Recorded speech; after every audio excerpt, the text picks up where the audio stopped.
Iran વોરમાં શુક્રવારે કંઈક એવું થયું છે કે જેનાથી ટ્રમ્પની અત્યાર સુધીની તમામ ફાંકા ફોજદારીની હવા નીકળી ગઈ છે. અમેરિકાએ ઈરાન વોરમાં અત્યાર સુધી ઘણું નુકસાન સહન કર્યું છે, પરંતુ શુક્રવારે પહેલીવાર ઈરાનની ધરતી પર અમેરિકાના ફાઇટર જેટને તોડી પાડવામાં આવતા યુએસ માટે શરમજનક સ્થિતિ ઊભી થઈ છે.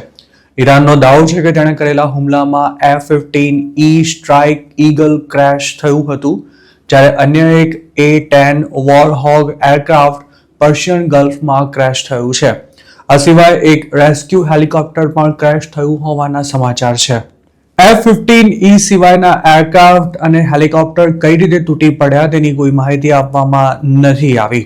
અત્યાર સુધી અમેરિકા એવા દાવા કરી રહ્યું હતું કે તેણે ઈરાનની એર ડિફેન્સ સિસ્ટમના ભૂક્કા બોલાવી દીધા છે.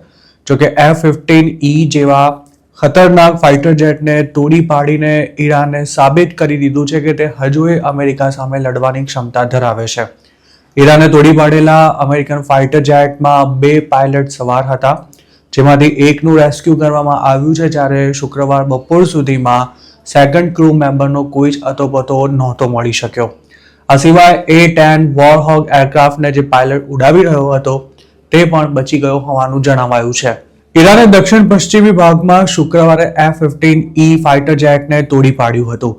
મહત્વનું છે કે આ પ્લેન પર હુમલો થયો તેના 2 દિવસ પહેલા જ ટ્રમ્પે રાષ્ટ્રજોગ સંબોધનમાં એવો દાવો કર્યો હતો કે અમેરિકા ઈરાન પર એટલો ઘાતક હુમલો કરશે કે ઈરાન પાષાણ યુગમાં ધકેલાઈ જશે. જોકે હવે જ્યારે ઈરાને અમેરિકાનું ફાઇટર જેટ તોડી પાડ્યું છે અને તેનો એક પાયલટ પણ લાપતા છે, ત્યારે ટ્રમ્પ એડમિનિસ્ટ્રેશન માટે જવાબ આપવું મુશ્કેલ થઈ રહ્યું છે. F-15E ને 1986માં ઇન્ટ્રોડ્યુસ કરવામાં આવ્યા હતા, જે એર ટુ ગ્રાઉન્ડ અને એર ટુ એર અટેક કરી શકે છે. આ પ્લેનમાં 2 લોકો સવાર થઈ શકે છે, જેમાં પાયલટ અને વેપન્સ સિસ્ટમ ઓફિસરનો સમાવેશ થાય છે. તેની મેક્સિમમ સ્પીડ 1875 માઇલ પ્રતિ કલાકની છે, તેમજ તે 20,000 પાઉન્ડ સુધીનું વજન લઈને ઉડી શકે છે. આ ફાઇટર જેટને ઇરાક, લિબિયા અને સિરિયામાં પણ ઉપયોગમાં લેવાયું હતું. આ પ્લેન ક્રેશ થયું ત્યારે જ તેમાંથી બંને પાયલટ્સ ઇજેક્ટ થઈ ગયા હતા અને તેમને બચાવવા માટે C-130 એરક્રાફ્ટ અને મિલિટરી હેલિકોપ્ટર્સને તાત્કાલિક ત્યાં રવાના કરવામાં આવ્યા હતા. ફાઇટર જેટના પાયલટ્સની કિટમાં રેડિયો સેટ હોય છે અને ઇજેક્શન સીટમાં પણ બેકન લાગેલું હોય છે, જે રેસ્ક્યુ મિશનમાં મદદ કરે છે. જોકે આવા રેસ્ક્યુ ઓપરેશનમાં ભરપૂર રિસ્ક પણ રહેલું છે. 2005માં અફઘાનિસ્તાન સામેના યુદ્ધ દરમિયાન બનેલી આવી જ એક ઘટનામાં તાલિબાનોએ રેસ્ક્યુ મિશન પર ગયેલા 4 નેવી સીલ્સ પર અટેક કર્યો હતો. અને આ સિવાય અન્ય 16 સર્વિસ મેમ્બર્સનું રેસ્ક્યુ હેલિકોપ્ટર તોડી પાડવામાં આવતા તે તમામ લોકોના મોત થઈ ગયા હતા. શુક્રવારે ઈરાનમાં પણ જે UH-60 બ્લેક હોક હેલિકોપ્ટરને રેસ્ક્યુ ઓપરેશનમાં મોકલાયું હતું તેના પર પણ ઈરાને અટેક કર્યો હતો. આ હુમલા બાદ હેલિકોપ્ટરને તાત્કાલિક ઈરાનની હદમાંથી બહાર લઈ જઈ ઈરાકમાં લેન્ડ કરવામાં આવ્યું હતું. જે અમેરિકન પાયલટ હાલ ઈરાનમાં ગુમ થયો હોવાનું મનાઈ રહ્યું છે, તેને જીવતો સોંપવા પર ઈરાનની સરકારે ઇનામ પણ જાહેર કર્યું છે. અમેરિકા અત્યાર સુધી એવા દાવા કરી રહ્યું હતું કે ઈરાન આકાશમાં તેને ક્યારેય નહીં પહોંચી શકે. એટલું જ નહીં, વોર શરૂ થયાના 3 દિવસમાં અમેરિકાએ એવો પણ દાવો કર્યો હતો કે ઈરાન દ્વારા કરાતા મિસાઇલ્સ અને ડ્રોન અટેક્સમાં 90% જેટલો ઘટાડો થયો છે.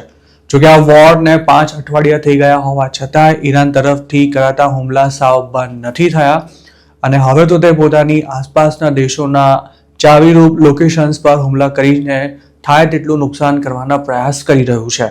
માર્ચ 4ના રોજ યુએસના ડિફેન્સ સેક્રેટરી પીટ હેક્સે તેવો દાવો કર્યો હતો કે જલ્દી અમેરિકાના વિમાનો ઈરાનના આકાશમાં ઉડતા હશે અને ત્યારે ઈરાન તેના પર કોઈ પ્રકારનો હુમલો કરવાને લાયક નહીં બચ્યું હોય.